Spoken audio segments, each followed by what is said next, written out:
ಸರಿನು ನೀವು ಕೇವಲ ಕನ್ನಡ ಪರ ಹೋರಾಟಕ್ಕೆ ಮಾತ್ರ ನಿಮ್ಮನ್ನ ಜೊತೆಗೆ ನಿಮ್ಮ ಸಂಘಟನೆ ಸೀಮಿತ ಮಾಡಲ್ಲ.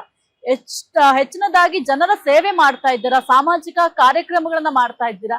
ಜೊತೆಗೆ ನಾವು ಇತ್ತೀಚೆಗೆ ಒಬ್ರು ಹೇಳಿದ್ರು, ಅಲ್ಲಿ ಕೆಲವೊಂದಿಷ್ಟು ಸರ್ಕಾರಿ ಶಾಲೆಗಳಿಗೆ ಹೋಗಿ ಬಣ್ಣ ಹಚ್ಚುವಂತ ಕೆಲಸ ಕೂಡ ಮಾಡಿದ್ರಿ, ಹೊಸ ವಿನ್ಯಾಸ ಕೊಡ್ತಾ ಇದ್ದೀರಾ ಅಂತ ಬಹಳ ಖುಷಿಯ ವಿಚಾರ. ಆದ್ರೆ ಇದೆಲ್ಲವನ್ನು ಕೂಡ ಸರ್ಕಾರ ಮಾಡ್ಬೇಕಾಗಿತ್ತು. ಆದ್ರೆ ಸರ್ಕಾರ ಗಾಢ ನಿದ್ರೆಯಲ್ಲಿದೆ. ಆ ಕೆಲಸ ನೀವು ಮಾಡ್ತಾ ಇದ್ದೀರಾ, ಏನ್ ಹೇಳ್ತೀರಾ ಸರ್? ಮೇಡಮ್, ನಮ್ಗೆ ಸಂಘಟನೆ ಪ್ರಾರಂಭ ಮಾಡಿದಾಗ ನಮ್ಮ ಸಂಘಟನೆಯ ರಾಜ್ಯ ಪ್ರಧಾನ ಕಾರ್ಯದರ್ಶಿ ಶಿವಪುತ್ರ ಗಾಂಡಾಳ್ ಅಂತ ಉತ್ತರ ಕರ್ನಾಟಕದ ಹುಡುಗ, ಅವನು ಹೋರಾಟಗಾರ, ಹುಚ್ಚು ಹೋರಾಟಗಾರ. ಅವನು ಒಂದು ನಮ್ಮ ಸಭೆಯಲ್ಲಿ ಇದನ್ನ ವಿಚಾರ ಪ್ರಸ್ತಾಪ ಮಾಡ್ತಾನೆ. ನಾವು ಕನ್ನಡ ಶಾಲೆಗಳಿಗೆ ನಮ್ಮ ಕೊಡುಗೆ ಏನಾರ ಕೊಡಬೇಕು ಅನ್ನೋದು. ಅವಾಗ ನಾವು ಯೋಚನೆ ಮಾಡ್ತೀವಿ, ರಾಜ್ಯದಲ್ಲಿ 500 ಶಾಲೆಗಳನ್ನ ಆಯ್ಕೆ ಮಾಡ್ಕೊಂತೀವಿ. ಆಯ್ಕೆ ಮಾಡ್ಕೊಂಡು ಅದಕ್ಕೆ ಬಣ್ಣ ಸುಣ್ಣ ಹೊಡ್ಸೋದಿರ್ಬೋದು, ಎಲ್ಲ ಒಂದು ಚಿಕ್ಕ ಪುಟ್ಟ ಸಮಸ್ಯೆ ಇದ್ರೆ ಅದನ್ನ ಸರಿ ಮಾಡಿಸೋಂಥದ್ದು ಇರ್ಬೋದು, ಮಾಡಬೇಕು ಅಂತ ನಾವು ನಿರ್ಧಾರ ಮಾಡ್ತೀವಿ. ನಿರ್ಧಾರ ಮಾಡಿ ಇವತ್ತವರೆಗೂ ಒಂದು 130 ಶಾಲೆಗಳಿಗೆ ಮಾಡಿದ್ದೀವಿ ಮೇಡಮ್. ನಮ್ಗೇನು ಅದಕ್ಕೆ ಪ್ರಚಾರದ ಹುಚ್ಚೇನು ಬೇಕಾಗಿಲ್ಲ. ನಮ್ಗೆ ಸೇವೆ ಮಾಡಬೇಕು, ಕೆಲಸ ಮಾಡಬೇಕು. ನಮ್ಮನ್ನು ಆ ಶಾಲೆಯವರು ಪ್ರೀತಿಸ್ತಾರೆ, ವಿಜಯ ಸೇನೆಯವರು ಬಂದು ಇದನ್ನು ಮಾಡಿಕೊಟ್ರು ಅಂತ ಹೇಳ್ತಾರೆ, ನಮ್ಗೆ ಅಷ್ಟೇ ತೃಪ್ತಿ ಸಾಕು. ಹಾಗಾಗಿ ಈ ಕೆಲಸ ಮಾಡ್ತಾ ಇದ್ದೀವಿ, ಒಂದು ಗುರಿ ಇಟ್ಕೊಂಡಿದ್ದೀವಿ. ಇವತ್ತು ಶಿಕ್ಷಣದ ವ್ಯವಸ್ಥೆ ನೀವು ನೋಡಬೇಕು, ಒಂದು ಸರ್ಕಾರಿ ಶಾಲೆಗೆ ವರ್ಷಕ್ಕೆ 10,000 ರೂಪಾಯಿ ಕೊಡಲ್ಲ ಸರ್ಕಾರ.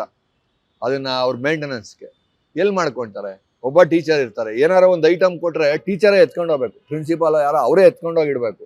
ಅದಕ್ಕೆ ಅಸಿಸ್ಟೆಂಟ್ ಇಲ್ಲ, ಅವ್ರ ಕಷ್ಟ ನೋಡೋಕ್ಕಾಗಲ್ಲ.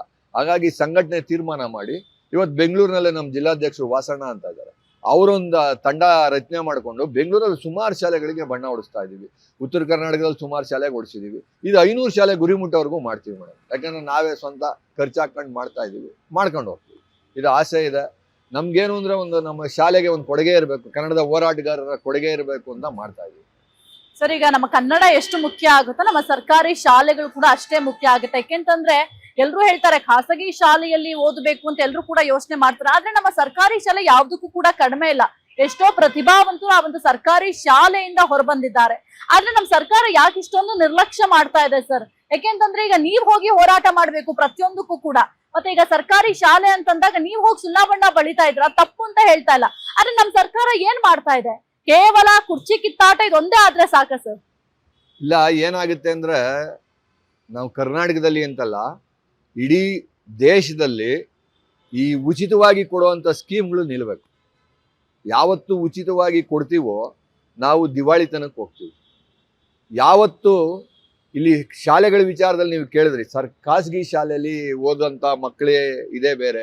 ಇವತ್ತು ಶಿಕ್ಷಣ ವ್ಯಾಪಾರೀಕರಣ ಆಗ್ಬಿಟ್ಟಿದೆ, ಸಮಾನತೆ ಶಿಕ್ಷಣ ಸಿಗ್ತಾ ಇಲ್ಲ. ನೀವು ನೋಡಿರ್ಬೋದು, ಸರ್ಕಾರ ಒಂದು ಸರ್ಕಾರಿ ಶಾಲೆ ಮಾಧ್ಯಮದಲ್ಲಿ ಒಂದು ಶಿಕ್ಷಣದ ವ್ಯವಸ್ಥೆ ಕೊಡುತ್ತೆ. ಸೆಂಟ್ರಲ್ ಸಿಲೆಬಸ್ CBSE ಅವರೊಂದು ರೀತಿ ಶಿಕ್ಷಣ ಕೊಡ್ತಾರೆ, ICICI ಅವರೊಂದು ರೀತಿ ಶಿಕ್ಷಣ ಕೊಡ್ತಾರೆ. ಅಂದ್ರೆ ಶಿಕ್ಷಣದಲ್ಲಿ ಸಮಾನತೆ ಇಲ್ಲ. ಯಾವತ್ತು ಶಿಕ್ಷಣದಲ್ಲಿ ಸಮಾನತೆ ಬರೋದಿಲ್ವೋ, ಮಕ್ಕಳ ಭವಿಷ್ಯ ಕನ್ನಡ ಶಾಲೆಯಲ್ಲಿ ಓದಿದ್ರೆ ಇಲ್ಲ ಅನ್ನೋದು ತಂದೆ ತಾಯಿಗಳಿಗೆ ಬಂದ್ಬಿಟ್ಟಿದೆ. ಈಗ ಅದು ಬಂದಿರೋದ್ರಿಂದ ಎಲ್ಲರೂ ಖಾಸಗಿ ಶಾಲೆಗಳ ಹತ್ರ ಮುಖ ಮಾಡ್ತಿದ್ದಾರೆ. ಇದನ್ನು ಖಾಸಗಿ ಶಾಲೆಗಳು ಬಂಡವಾಳ ಮಾಡಿಕೊಂಡು ವ್ಯಾಪಾರೀಕರಣ ನಡೆಸ್ತಾರೆ. ಶಿಕ್ಷಣ ಕೊಡ್ತಾರೆ, ಅದ್ರ ಜೊತೆ ವ್ಯಾಪಾರ ನಡೀತಾ ಇದೆ. ಒಂದು ಕಿಟ್ಗೆ ಏನು ಶಿಕ್ಷಣದ ಕಿಟ್ ಕೊಡ್ತಾರಲ್ಲ, 10,000 ರೂಪಾಯಿ 12,000 ರೂಪಾಯಿ ತಗೊಳ್ತಾರೆ. ಏನಿರುತ್ತೆ ಅದ್ರೊಳಗೆ? 12,000 ರೂಪಾಯಿ ಕೊಡುವಂಥದ್ದು. ಒಂದು ಮಗು 12,000 ಕೊಡ್ತಾನೆ ಅಂದ್ರೆ 6 ಲಕ್ಷ ಮಕ್ಕಳಿಗೆ ಎಷ್ಟು ಜನ ಕೊಡ್ತಾರೆ? ಈ ವ್ಯವಸ್ಥೆ ಹೋಗಬೇಕು. ಸರ್ಕಾರ ಇದ್ರ ಬಗ್ಗೆ ಗಂಭೀರವಾದ ಚಿಂತನೆ ತಗೊಬೇಕು.